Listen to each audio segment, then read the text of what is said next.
అందరూ సంతోషంగా ఉన్నారా?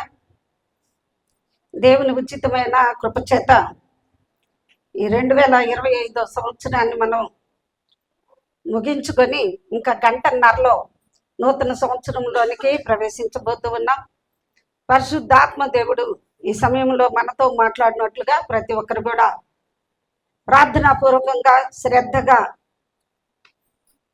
దేవుని యొక్క మాట కొరకు సిద్ధపడి ఉండవలసిందిగా మనవి చేస్తూ, ఈ రాత్రికాలం ఈ సంవత్సరానికి చివరి వర్తమానం, మరి కొద్దిసేపట్లో నూతన సంవత్సరంలోకి వెళ్తాం కాబట్టి రేపటి దినం నూతన సంవత్సరానికి వచ్చినటువంటి వర్తమానాన్ని వింటాం. ఇప్పుడు పాత కొత్త సంవత్సరాలకి సంబంధించినటువంటి వర్తమానాన్ని మనం ధ్యానించబోతూ ఉన్నాం. యెహోషువ గ్రంథము 3వ అధ్యాయము 5-6 వచనాలని చదువుకుందాం. యెహోషువ గ్రంథం 3వ అధ్యాయము. మరియు యెహోషువ, రేపు యెహోవా మీ మధ్య అద్భుత కార్యములను చేయును గనుక మిమ్మును మీరు పరిశుద్ధ పరచుకొనుడని జనులకు ఆజ్ఞ ఇచ్చెను. మీరు నిబంధన మందసమును ఎత్తుకుని ప్రజల ముందర నడువుడని యాజకులకు అతడు సెలవీయగా, వారు నిబంధన మందసమును ఎత్తుకుని ప్రజల ముందర నడిచిరి. చాలండి. ఈ యొక్క చదువుకున్నటువంటి వాక్య భాగంలో ఇశ్రాయేలీయులు 40 సంవత్సరాల అరణ్య ప్రయాణము తరువాత వాగ్దాన దేశానికి అంచున ఉన్నారు. ఆ వాగ్దాన దేశంలోనికి ప్రవేశించడానికి సిద్ధముగా ఉన్నటువంటి ఆ సమయంలో యెహోషువ తెలియజేస్తున్నటువంటి మాట అన్నమాట. వాగ్దాన దేశంలోనికి ప్రవేశించడానికి ఎంతో ఆశతో ఎదురు చూస్తున్నటువంటి ఇశ్రాయేలీయుల ప్రజలకు ఒక హెచ్చరిక ఇక్కడ తెలియజేస్తూ ఉన్నట్లుగా మనకు కనిపిస్తుంది. వాగ్దాన దేశంలో ప్రవేశించడానికి ఇశ్రాయేలీయులు అయితే సిద్ధంగా ఉన్నారు. కానీ వారి ముందు యోర్దాను నది అడ్డుగా ఉంది.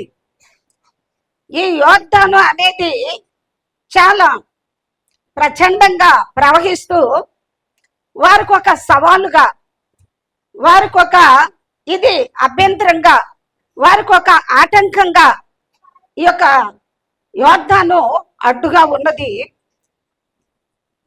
ఈ యొక్క యోర్దానును దాటాలి, ఆ వాగ్దాన దేశంలోనికి వారు ప్రవేశించాలి అంటే దేవుడు ఒక అద్భుతాన్ని చేస్తానని ఇక్కడ వాగ్దానం చేస్తూ ఉన్నాడు.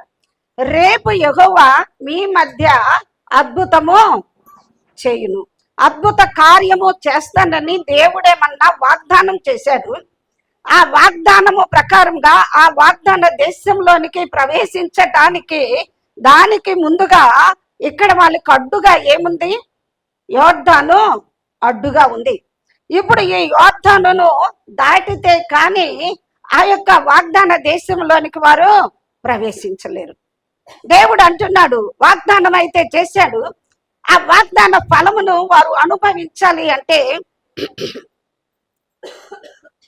ఇక్కడ ఒక షరతు దేవుడు పెడుతూ ఉన్నాడు ఇశ్రాయేలీయులకి.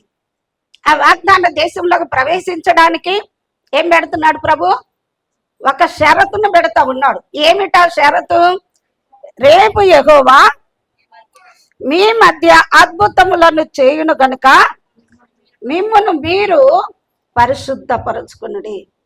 ఏమిటా షరతు అంటే మిమ్మల్ని మీరు పరిశుద్ధ పరుచుకునండి.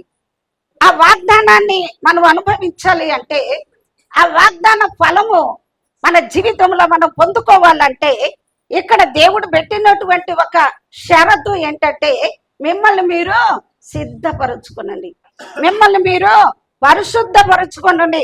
అప్పుడు మీరు అద్భుతాన్ని చూస్తారు. దేవునికి స్తోత్రం కలుగును గాక. హల్లెలూయా. మనము కూడా ప్రతి సంవత్సరం కూడా వాగ్దానాలు తీసుకుంటూ ఉంటాం. ఆ వాగ్దానం కొరకు ఎంతగానో ఎదురు చూస్తూ ఉంటాం.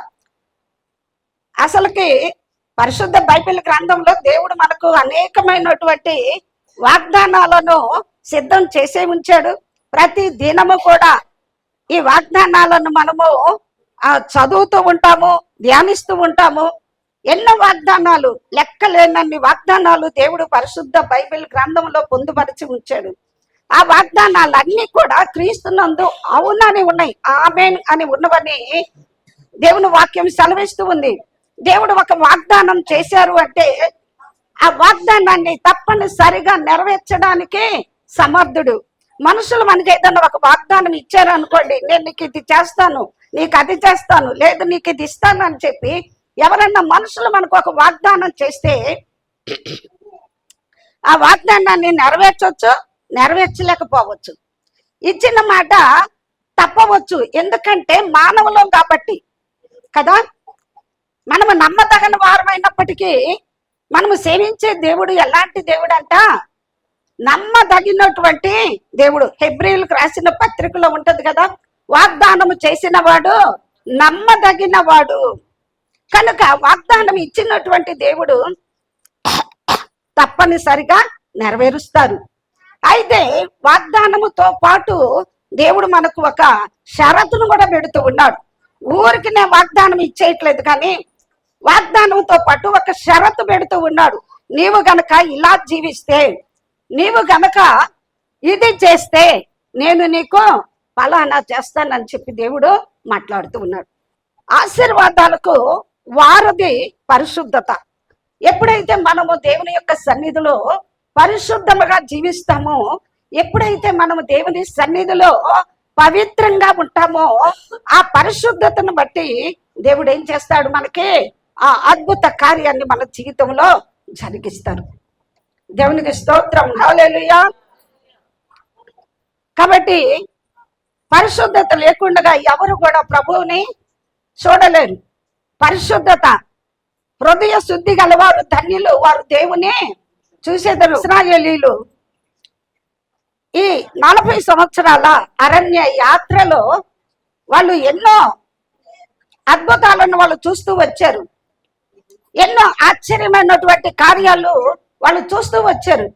ఎర్ర సముద్రాన్ని 2 పాయలుగా చేయడము, ఎరుకో గోడలు కూల్చివేయబడము, ఆకాశం నుండి మన్నా కురిపించబడము, బండ నుండి నీళ్లు రప్పించబడము, పగటి వేళ మేఘస్తంభంలో, రాత్రి వేళ అగ్ని స్తంభంలో ఉండి వారిని నడిపిస్తూ వచ్చాడు దేవుడు. ఇవన్నీ కూడా అద్భుతాలే, ఇవన్నీ కూడా ఆశ్చర్యమైనటువంటి కార్యాలే. ప్రతి ఒక్క అద్భుత కార్యానికి మనము నడుచుకోవలసినటువంటి పద్ధతులు దేవుడు నియమించి ఉంచాడు. ఆ ఎరుకోని వాళ్ళు జయించడానికి, ఆ ఎరుకో గోడలు కూలిపోవటానికి, ఆ కనాను దేశంలోనికి వాళ్ళు ప్రవేశించాలంటే వాళ్ళకి అనేకమైనటువంటి అడ్డులు, ఆటంకాలు ఎన్నో ఎదురవుతా వచ్చినాయి కదా, ఎన్నో ఎదురవుతా వచ్చినాయి. వాటన్నిటిని కూడా దేవుడు ఏం చేస్తూ వస్తున్నాడు, తొలగిస్తూ వస్తున్నాడు, అద్భుతాలు చేస్తూనే వస్తున్నాడు. ఆ ఎరుకో పట్టను కూల్చివేయబడడానికి, ఆ ఎరుకో గోడలు ఎంత విశాలమైనవో మనం చాలాసార్లు చెప్పుకుంటూ వచ్చాం కదా. 2 రథాలు అటు ఇటు వేటికి అవి వెళ్ళడానికి సరిపోయినటువంటి అంత పెద్ద హైవే, అంత విశాలమైనటువంటి గోడలండివి. రోడ్లు కాదు, హైవే రోడ్డు కాదు, ఏంటివి, ప్రహరీలు.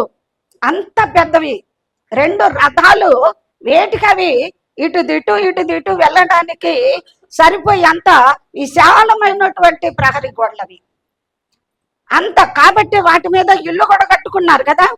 ఆ ప్రహరీ గోడ మీదనే రహాబు వేసే ఏం చేసింది, తన ఇల్లును కట్టుకున్నట్లుగా మనం చూస్తాం. అయితే అలాంటి గోడలు కూలిపోవటానికి ఇశ్రాయేలీయులు ఏ ఆయుధాలు కూడా వాడలేదు. ఏం చేశాడు ప్రభు, ఆ ఎరుకో చుట్టూ ఒక మారు తిరిగి పాలెంలోకి రమ్మన్నాడు. అలా ఎన్ని రోజులు, 7 రోజులు. 7వ రోజు మాత్రము 7 సార్లు తిరగాలి. ప్రతిరోజు నిశ్శబ్దంగా తిరగాలి. ఆ 7వ రోజు కూడా 6 సార్లు నిశ్శబ్దంగానే తిరుగుతారు. 7వసారి మాత్రము 7వ మారు ఏం చేయాలి?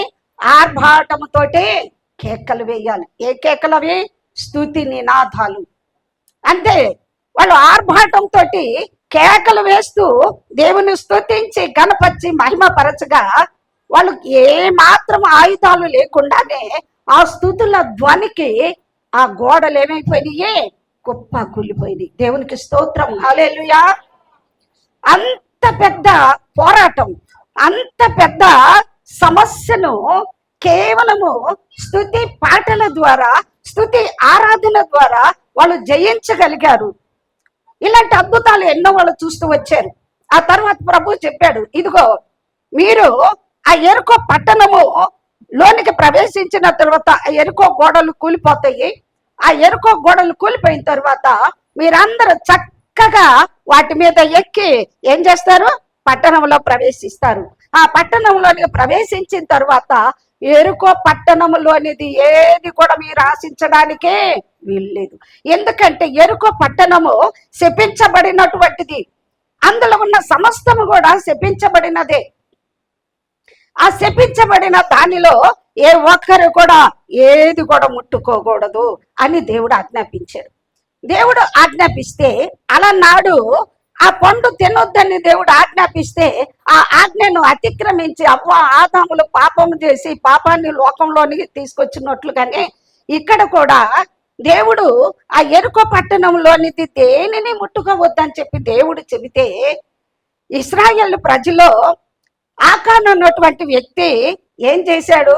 ఆ ఎరుకో పట్టణంలో ఉన్నటువంటి కొంత వెండిని, కొంత బంగారాన్ని, కొంత వస్త్రాలని ఆశించి తీసుకొని తన యొక్క డేరాలో దాచుకున్నాడు.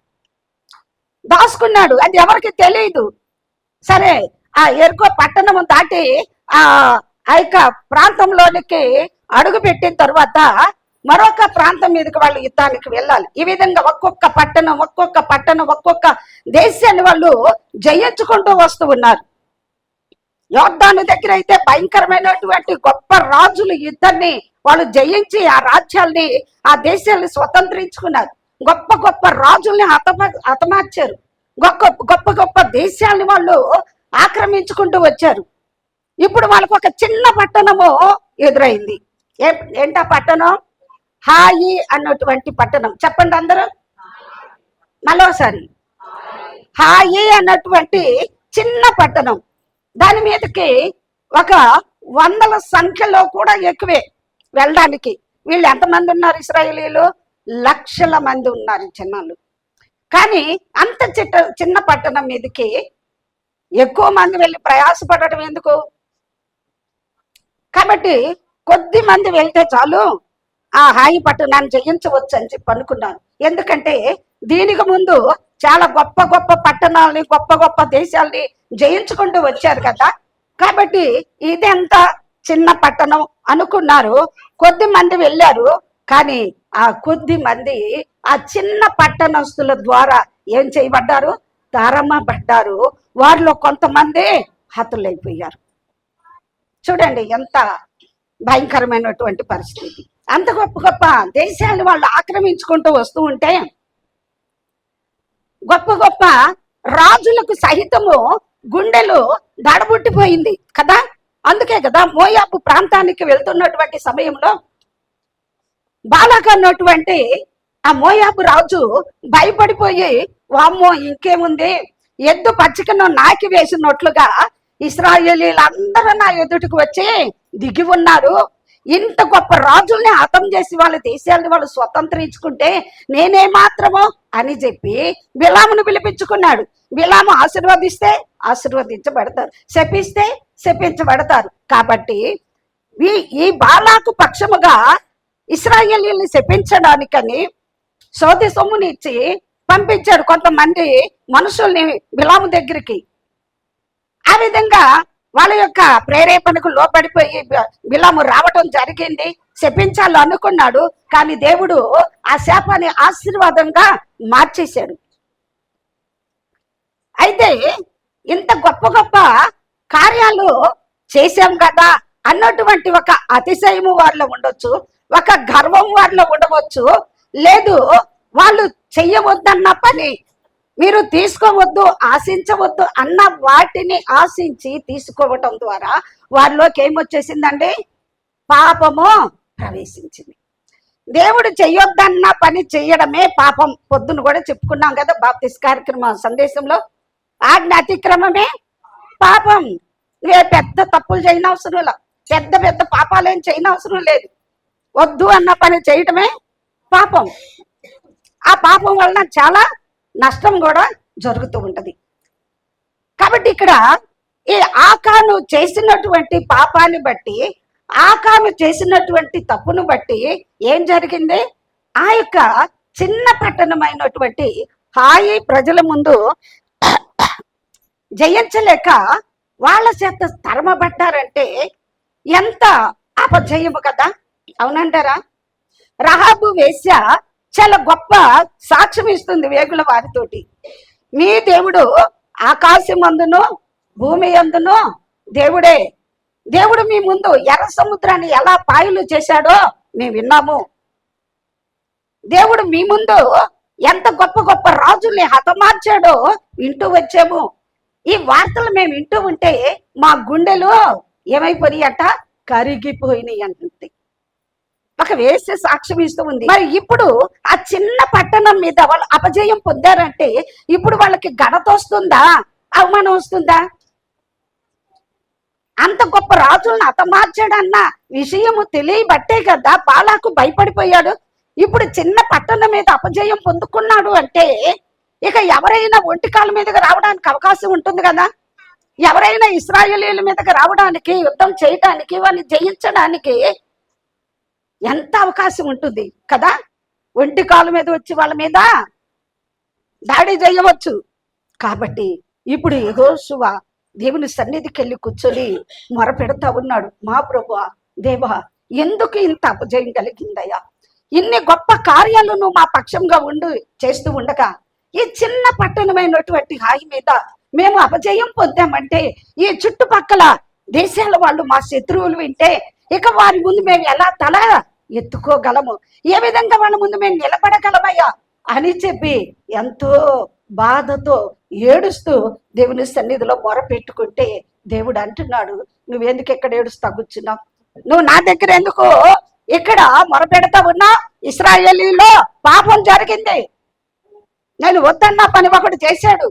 నేను తీసుకోవద్దన్నది, ఆశించవద్దన్నది ఒకడు తీసుకొని దాచుకున్నాడు. కాబట్టి ఈ శాపము వచ్చింది, అందుకే ఈ అపజయం వచ్చింది అని చెప్పి దేవుడు తెలియజేస్తూ ఉన్నాడు.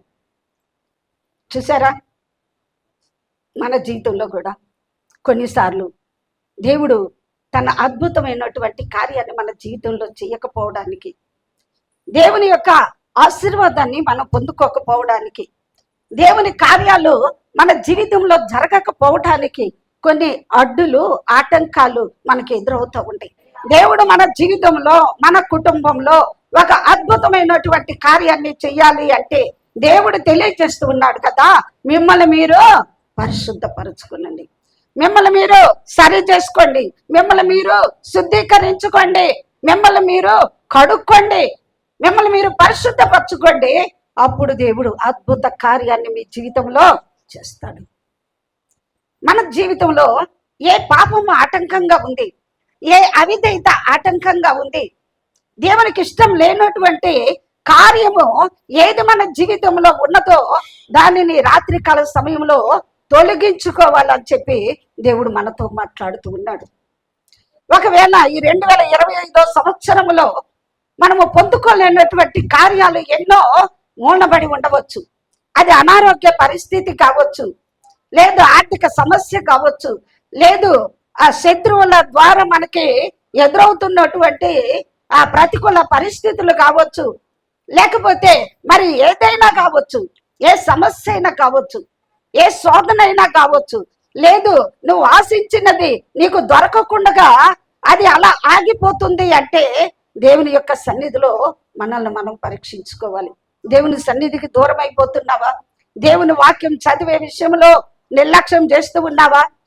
దేవునికి ఇష్టం లేనటువంటి కార్యాలు నీలో ఏమన్నా ఉన్నాయా? లేదు ఏదైనా రహస్య పాపాలు నిన్ను ఏలుబడి చేస్తా ఉన్నాయా? దేవునికి ఆయాసకరమైనటువంటి మార్గం నీలో ఎక్కడైనా ఉన్నదా? ఈ రాత్రి కాల సమయంలో మనల్ని మనము పరీక్షించుకోవాలి. మనల్ని మనం పరీక్షించుకున్నట్లయితే దేవుడు ఆశ్చర్యకరంగా రేపు మీ జీవితంలో అద్భుత కార్యము చెయ్యను కాక. రేపటి దినమున, రేపు అంటే రేపే కాదండి, రేపు అంటే దేవుడు ఏర్పాటు చేసినటువంటి ఒక నిర్ణయ సమయము. దేవుడు ఒక ఆ సమయాన్ని దేవుడు ఏర్పాటు చేసి ఉంచాడు. తన కాలములో, తన యొక్క సమయములో దేవుడు ఆశ్చర్య కార్యాన్ని దేవుడు తప్పకుండా జరిగిస్తాడు. దాని కొరకు మనం ఏం చేయాలి? మనల్ని మనము పరిశుద్ధపరచుకొని, మనల్ని మనము శుద్ధీకరించుకొని, దేవా నీ వాగ్దానం కొరకు నేను ఎదురు చూస్తూ ఉన్నానయ్యా, నీ అద్భుతం నా జీవితంలో జరగాలని, నీ ఆశ్చర్య కార్యం నేను పొందుకోవాలని నీ సన్నిధిలో నేను ఎదురు చూస్తూ ఉన్నాను కనుక నా పట్ల నీ అద్భుత కార్యాన్ని జరిగించయ్యా. దేవుని సన్నిధిలో మనం ప్రార్థన చేయాలి. మన పాపములను మనం ఒప్పుకున్న ఎడల దేవుడు నమ్మదగిన వాడు గనుక ఆయన తన పరిశుద్ధమైనటువంటి రక్తముతో మనల్ని కడిగి పవిత్రపరుస్తాడు. దేవునికి స్తోత్రం, హల్లెలూయా. మనల్ని పరిశుద్ధపరుస్తాడు. ఈ రాత్రి కాలం మనల్ని మనము పరిశుద్ధపరచుకుందాం, పవిత్రపరచుకుందాం, శుద్ధీకరించుకుందాం.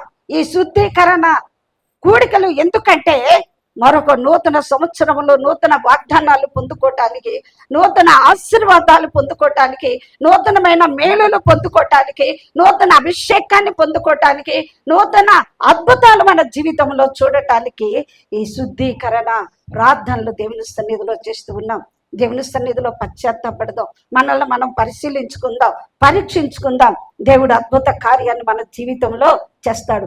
రెండవదిగా ఏం చేయాలంట? మీరు నిబంధన మందసమును ఎత్తుకొని ప్రజల ముందర నడువుడి, యాజకులకు సెలవీయగా వారు నిబంధన మందసమును ఎత్తుకొని ప్రజల ముందర నడిచిరి.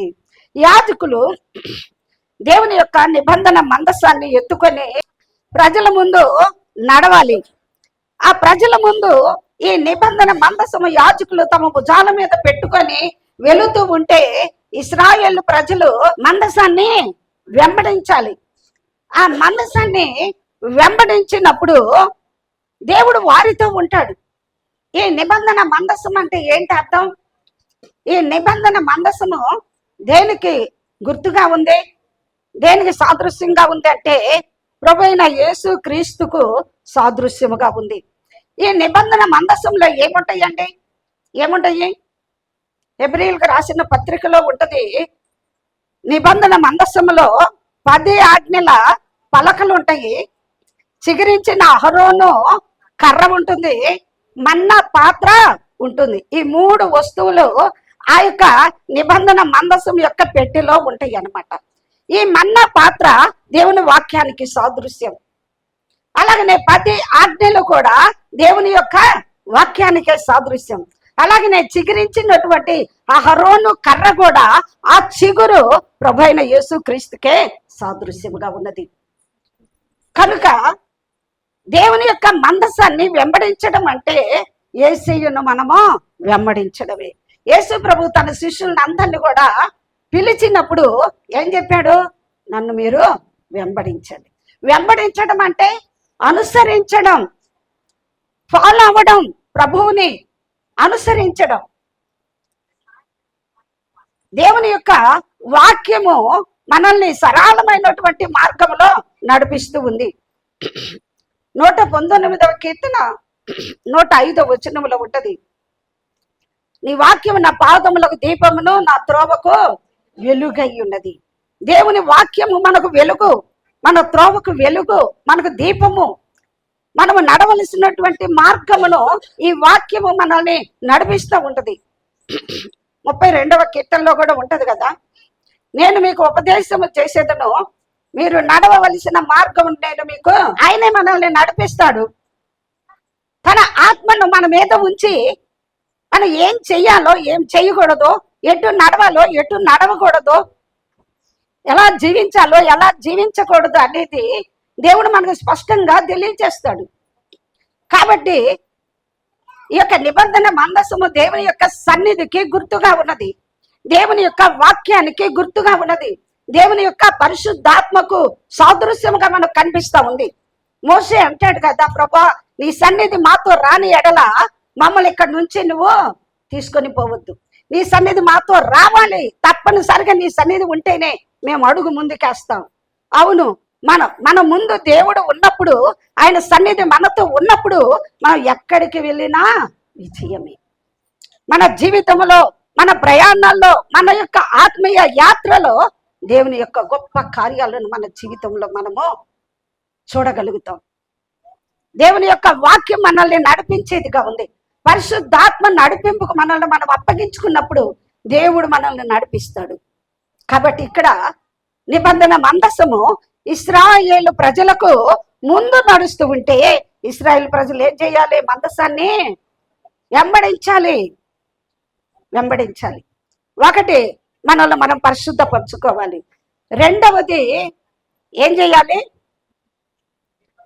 మందసాన్ని మనము వెంబడించాలి. మందసాన్ని వెంబడించడం అంటే యేసయ్యను వెంబడించడము, ఆయన వాక్యము ప్రకారంగా, ఆయన సన్నిధిని ప్రకారంగా, ఆయన పరిశుద్ధాత్మ నడిపింపుతో మనము అడుగులు ముందుకు వేయడము. దేవునికి స్తోత్రం కలుగును గాక. హల్లెలూయా.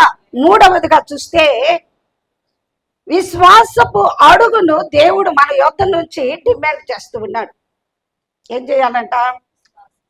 వాళ్ళు నిబంధన మందసాన్ని ఎత్తుకొని ఏం చేయాలి? నీళ్ళల్లోనికి వెళ్ళాలి.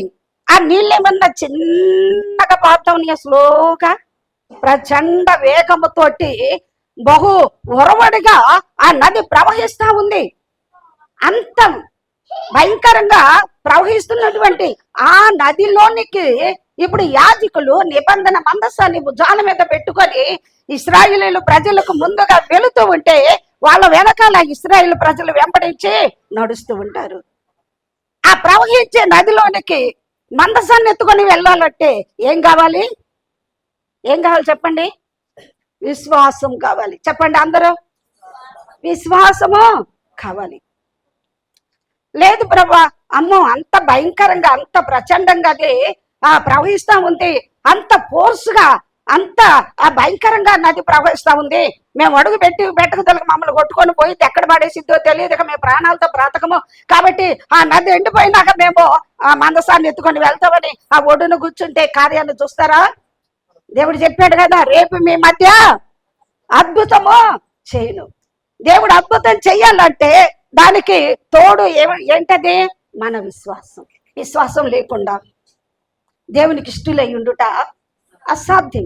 జనాలకు బాగా చెప్తాం, నువ్వు అది చేయి, ఇది చేయి, అలా చేస్తే, ఇలా చేస్తే చాలా కార్యాలు జరుగుతాయి అంటాం. కానీ మన దాకా వచ్చేసరికి మనం ఏం చేస్తాము? విశ్వాసంలో సతికిలబడి కూర్చుంటాం. మన జీవితంలో మనకేం కావాలి? విశ్వాసము కావాలి, పరిశుద్ధత కావాలి. యేసుక్రీస్తు అనబడినటువంటి నిబంధన మందసాన్ని మనము వెంబడించాలి. అలాగనే విశ్వాసపు అడుగును కూడా మనకు వేయాలి. వెలిచూపును బట్టి కాక విశ్వాసముతోటి మనము చూడాలి. మన దృశ్యమైనటువంటి కళ్ళతో కాదు, అదృశ్యమైనటువంటి విశ్వాసపు నేత్రాలతోటి ఎప్పుడైతే దేవుని యొక్క వాగ్దానాలను మనం నమ్ముతామో, విశ్వసిస్తామో, దేవుడు ఆశ్చర్యకరమైనటువంటి కార్యాలు మన జీవితంలో తప్పకుండా జరిగిస్తాడు. విశ్వాసం ద్వారా కార్యాలు పొందుకున్నటువంటి వారు మనకు పరిశుద్ధ గ్రంథంలో ఎంతో మంది కనిపిస్తారండి. అబ్రహామును తీసుకుందాం. 100 సంవత్సరాల వయసులో, శారాకి 90 సంవత్సరాల వయసులో అంత పండు వృద్ధులైనటువంటి అబ్రహాము యొక్క శరీరము మృతతుల్యం అయిపోయింది, శారా గర్భం మృతతుల్యం అయిపోయింది, స్త్రీ ధర్మం ఆగిపోయింది. అయినప్పటికీ కూడా వాగ్దానం చేసిన దేవుడు నమ్మదగిన వాడు అని చెప్పి విశ్వసించారు కనుక ఆ విశ్వాసం ద్వారా నూతన బలాన్ని, నూతన శక్తిని పొందుకొని గర్భము ధరించడానికి వారు కారణమైంది. దేవునికి స్తోత్రం, హల్లెలూయా. అదే విశ్వాసం ద్వారా తన కుమారుడైన ఇస్సాకుని బలి ఇవ్వడానికి కూడా సిద్ధపడ్డాడు. ఆ మృతులలో నుంచి తన కుమారుని తిరిగి మళ్ళీ పొందుకున్నాడు. తన యొక్క ఆత్మలో, తన మనస్సులో, తన యొక్క చిత్తంలో ప్రభువుకి ఇచ్చేశాడు తన కుమారుని, విధేయత చూపించాడు విశ్వాసంతో, మరలా తిరిగి తన కుమారుని పొందుకోగలిగాడు. హల్లెలూయా. అలాగే విశ్వాసం ద్వారా ఇంకా ఎంతో మంది గొప్ప కార్యాలు చేయగలిగారు కదా. ఎరుకో గోడలు కూలిపోవటానికి విశ్వాసమే కారణం. శతాధిపతి తన దాసుడు స్వస్థత పొందుకోవటానికి ఆ శతాధిపతిలో ఉన్నటువంటి విశ్వాసం. ప్రభు సాక్ష్యం ఇస్తూ ఉన్నాడు, ఇశ్రాయేలీల్లో కూడా ఎంత గొప్ప విశ్వాసం ఉన్నట్లుగా నేను చూడలేదు అని సాక్ష్యం ఇస్తున్నాడు ప్రభు. కనాను స్త్రీ కూడా తన కుమార్తె దెయ్యము బట్టి పీడించబడుతూ ఉంటే ఆమె ఒక అన్యురాలు అయినప్పటికీ కూడా ప్రభు దగ్గరికి వచ్చి, అయ్యా నా కుమార్తెను స్వస్థపరచమని అడిగింది. తన విశ్వాసాన్ని బట్టి తన కుమార్తెకు దేవుడు స్వస్థతని ఇచ్చాడు. విశ్వాసం ద్వారా ఎన్నో గొప్ప కార్యాలు. రక్తస్రావ రోగం కలిగిన స్త్రీ కూడా విశ్వాసం ద్వారానే స్వస్థత పొందుకుంది. గొప్ప విశ్వాసం. ఈ కార్యాలన్నీ కూడా ఎలా జరిగినాయి అంటే విశ్వాసము ద్వారా జరుగుతూ వచ్చినాయి. అలాగనే ప్రభు అంటున్నాడు, రేపు నేను నీ జీవితంలో అద్భుతం చేయబోతూ ఉన్నాను. హల్లెలూయా. రేపు నీ జీవితంలో, నీ కుటుంబంలో, నీ పిల్లల పట్ల, నీ పట్ల, నీ పరిస్థితుల పట్ల నేను ఒక అద్భుత కార్యాన్ని చెయ్యబోతూ ఉన్నాను. రేపటి దినమున ఈ అద్భుతాన్ని నీ జీవితంలో సవి చూడాలంటే, లేదు 2026 సంవత్సరంలోకి అడుగు పెట్టబోతున్నటువంటి మీ జీవితంలో, మీ కుటుంబంలో ఈ అద్భుత కార్యము జరగాలని మీరు ఆశపడితే, ఈ రాత్రి కాలంలో మనం చేయవలసినటువంటి 3 పనులు దేవుడు చెబుతూ ఉన్నాడు. ఒకటి, మిమ్మల్ని మీరు పరిశుద్ధపరచుకోండి. రెండవదిగా క్రీస్తనబడిన నిబంధన మందసాన్ని మీరు వెంబడించండి. మూడవదిగా విశ్వాసముతో మీరు అడుగు ముందుకే వేయండి. ఎప్పుడైతే విశ్వాసముతో యాజకులు ఆ మందసాన్ని ఎత్తుకొని ఆ నదిలోనికి అడుగు పెట్టారో, వాళ్ళ అరికాలేనంటే వాళ్ళ పాదం మొత్తం కూడా మునగలేదు. వినండి, వాళ్ళ పాదం మొత్తం కూడా నీళ్ళల్లో పెట్టలే. ఆ విశ్వాసం అనేది ముందుగా హృదయంలో స్థిరపరచుకున్నారు. అవును, దేవుడు గొప్పవాడు. ఇప్పటి వరకు ఎన్నో కార్యాలు మా జీవితంలో దేవుడు జరిగిస్తూ వచ్చాడు. వాగ్దానం ఇచ్చిన దేవుడు నమ్మదగిన వాడు. మమ్మల్ని నదిలో ముంచివేసే దేవుడు కాదు, కానీ దేవుడు చేస్తాడన్న అద్భుత కార్యాన్ని మా జీవితంలో తప్పక చేస్తాడని చెప్పి విశ్వాసముతోటి ఆ నిబంధన మందసాన్ని ఎత్తుకొని వారు అడుగు ముందుకు వేశారు. వాళ్ళ అరికాళ్ళు ఆ నది అంచున తగలగానే ఎక్కడ నుండో ప్రవహిస్తూ వస్తున్నటువంటి ఆ నది అక్కడికక్కడే ఏకరాశిగా ఆగిపోయింది. పొడి నేల మీద దేవుడు ఇశ్రాయేలు మొత్తాన్ని కూడా ఆ దారికి నడిపించాడు. హల్లెలూయా. దేవుడు ఎంత గొప్ప దేవుడు అండి. మనలో ఉందా అటువంటి పరిశుద్ధ జీవితం? ఆకాను తప్పిదం చేసి ఎంత భయంకరమైనటువంటి ఇశ్రాయేలు మొత్తం కూడా అపజయానికి, నష్టానికి గురి కావడానికి కారణమైంది. అయితే దేవుడు అంటున్నాడు, మీలో ఏ పాపము కూడా లేకుండా, ఏ అభ్యంతర కారణం లేకుండా, ఏ ఆటంకం అభ్యంతరం లేకుండా మిమ్మల్ని మీరు పరిశుద్ధపరచుకోండి. ఏ విషయంలో మీరు తప్పిపోయారో, ఏ విషయంలో మీరు పడిపోయారో, ఏ విషయంలో దేవునికి ఇష్టం లేని పనులు చేస్తా వస్తున్నారో, దేవునికి ఆయాసకరంగా మీరు జీవిస్తూ ఉన్నారో, ఈ రాత్రి కాలం మిమ్మల్ని మీరు పరిశుద్ధపరచుకోండి. నేను మీ జీవితంలో అద్భుతం చేయాలని ఇష్టపడుతూ ఉన్నాను. ఈ నూతన సంవత్సరంలో నీ పట్ల, నీ జీవితం పట్ల వాగ్దానాన్ని నెరవేర్చబోతూ ఉన్నాను. దేవుడు తన అద్భుత కార్యాన్ని నీ కుటుంబం పట్ల, నీ పట్ల జరిగించబోతూ ఉన్నాడు. ఈ రాత్రి కాలం దేవుని సన్నిధిలో మనల్ని మనము పరిశుద్ధపరచుకుందాం. దేవుని నిబంధన మందసాన్ని మనము వెంబడించుదాం, అనుసరించుదాం. విశ్వాసంతో మన ఆత్మీయ జీవితాన్ని ముందుకు తీసుకుని వెళ్దాం. దేవుడు గొప్ప కార్యాన్ని జరిగిస్తాడు. హల్లెలూయా. తలలో వంచినట్లయితే ప్రార్థన చేసుకుందాం.